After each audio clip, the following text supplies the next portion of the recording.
అమ్మవారి యొక్క కథ.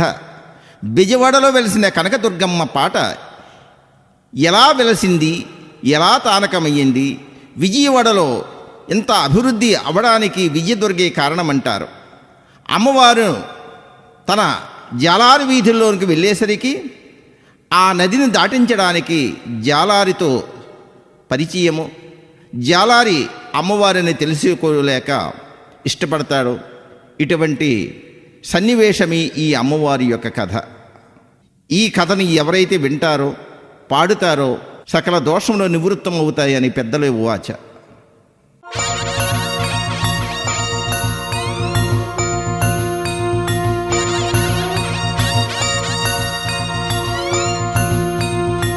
దండము తల్లి నాయమ్మ, 10,000 దండాలు నాయమ్మ, కోటి దండాలమ్మ నాయమ్మ.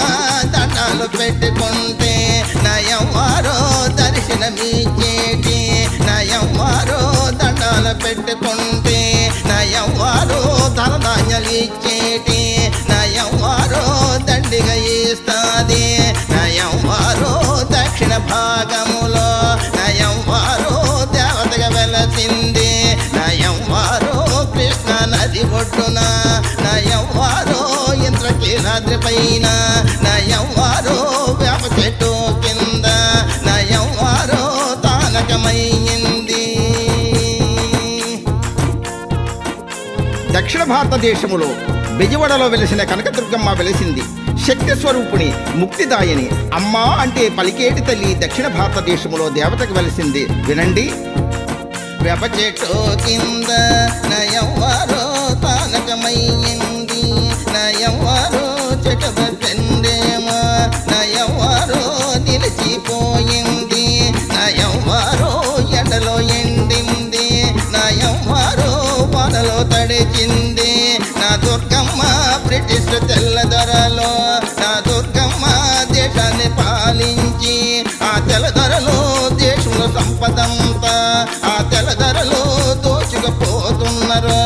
ఆ తెల్లదొరలో ఆ సమయములోన నా దుర్గమ్మ కలలో కనిపించి, ఆ దుర్గమ్మ గుడి కట్టమని ఆ దుర్గమ్మ కలలో కనిపించి. బ్రిటిష్ వారికి కలలో కనిపించింది. తల్లి యొక్క రూపాన్ని చూసి భయపడి లేచినారు. అమ్మవారిని పట్టించుకోలేదు. అప్పుడు తన శక్తి ఏమిటో చూపించింది. వినండి. కృష్ణ నది పైన ఆ తెల్లదొరలో వంతెన కట్టినారు, ఆ తెల్లదొరలో రైలు రోడ్డేసి, ఆ తెల్లదొరలో గూడ్సు బండేమో ఆ తెల్లదొరలో నడిపించిపోయినారు. ఆ బలదొరలో బండి కదలాలేదా, ఆ తెల్లదొరలో భారతదేశం నుండి ఆ తెల్లదొరలో సరుకులు పంపినారా.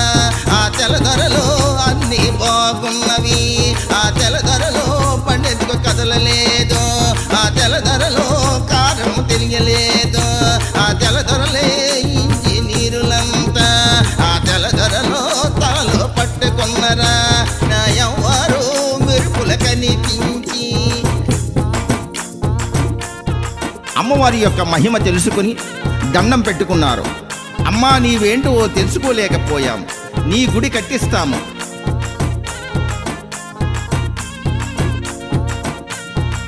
నలుగురు తెల్లదొరలో నాయమ్మ మాట్లాడుకున్నారు, నయమ్మారో ఇంజనీరులంతా నయమ్మారో నమూన ఇచ్చినారు, నయమ్మారో గుడి కట్టడానికి నయమ్మారో ముహూర్తం పెట్టినారు, నయమ్మారో తెల్లంతలోనే నయమ్మారో గుడి పనులు వేగమాయే, నయమ్మారో తక్కువ కాలములో నయమ్మారో గుడి పని పూర్తయ్యే, నయమ్మారో గుడి ప్రతిష్ట చేసి నయమ్మారికి ప్రాణ ప్రతిష్ట, నయమ్మారో కనకదుర్గమ్మకి నయమ్మారో గుడిలో పెట్టినారు.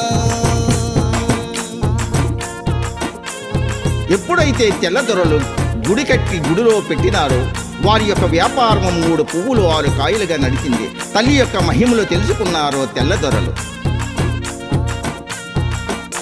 పూజలు చేసినారో నాయమ్మ మొక్కులు మొక్కినారో కోరిన కోర్కెలో నాయమ్మ తీర్చెడి ఆ తల్లి నయవ్వారు బెజవాడ పట్టణము నయవ్వారో తేదీత్యముగాను నయవ్వారో అభివృద్ధి చెందింది నా దుర్గమ్మ తలచినంతలోనే నయవ్వారు పనులు జరిగిపోయే ప్రతి ఒక్కరిలోనూ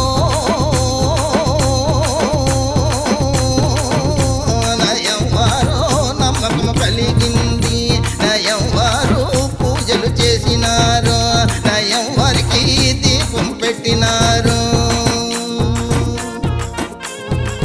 అమ్మవారు వెలసి నుండి కాళింగ మన్యరాజు కొలిచేవాడు. కొంతకాలమ తర్వాత అంతర్ధానమయ్యాడు. అప్పటి నుండి అమ్మవారికి పూజలు చేసిన వాడు నాథుడు లేకపోయాడు.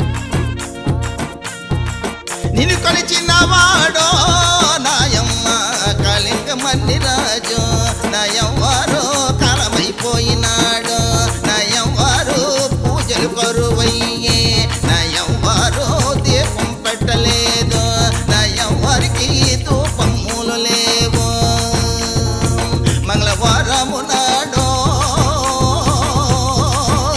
నయవ్వారికి నైవేద్యము లేదు నయవ్వారికి పాయసన్నము లేదు నయవ్వారికి పాలం తగ్గిపోయే నయవ్వారికి ఉత్సవాలు లేవు నయవ్వారికి ఊరేగింపు లేదు నయవ్వారు ఒకనొక రోజున నయవ్వారు గుడి బయటకొచ్చి ఆలనా పాలన లేని గుడిలో నేను ఎందుకుండాలని అమ్మవారు బయటకొచ్చింది.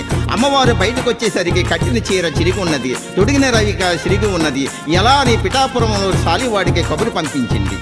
పిఠాపురంలో నాడా సాలన్న చేరున్న రవికున్న నా సాలన్న నేసి తీసిరారా నా సాలన్న కట్టిన చేరేమో నా సాలన్న చిరిగిపోయింది నా సాలన్న తొడిగిన రవికేమో నా సాలన్న చిరిగి ఉన్నది చేరున్న రవికున్నో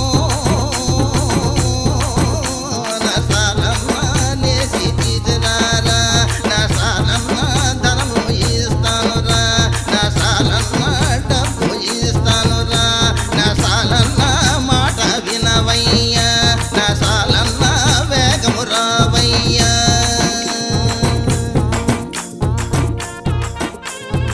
అమ్మవారు పంపించిన కబురు విని సాలివాడు సంతోషపడ్డాడు. శక్తి స్వరూపమైనటువంటి తల్లి నాకు కబురు పంపించింది, ఎంత అదృష్టవంతుడని సంతోషపడ్డాడు.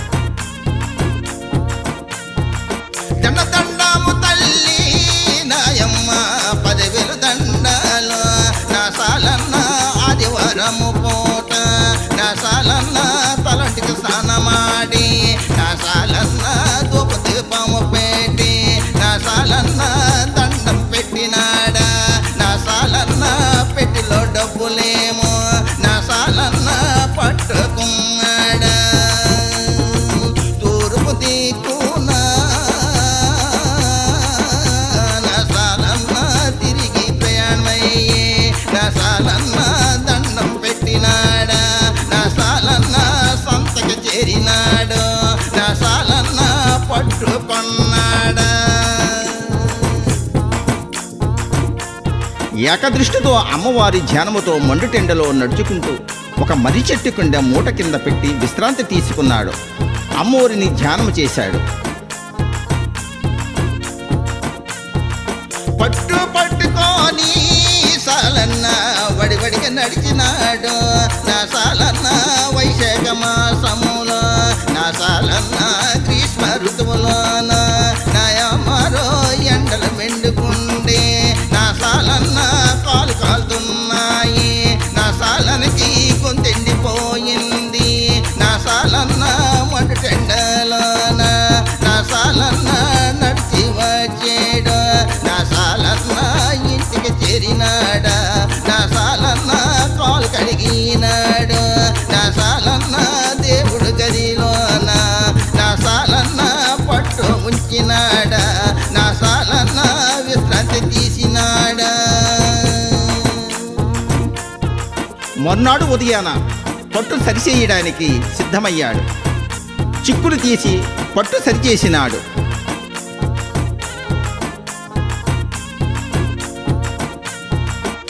తెల్లవారింది, సాలన్న స్నానం చేసినాడు. నా సాలన్న పట్టు తీసినాడు. నా సాలన్న చిక్కులు తీసినాడు. నా సాలన్న సిరిగడ్డాడమ్మా. నా సాలన్న అన్నదమ్ములతోటి నా సాలన్న సరిగా పెట్టినాడు. మగ్గము పెట్టినాడు. నా సాలన్న నేత మొదలేటి నా సాలన్న బావమరుదులతోటి నా సాలన్న బాగుగా నేసినాడా. బయట కొంగుల మీద సాలన్న పాల పెట్టాలు నేసి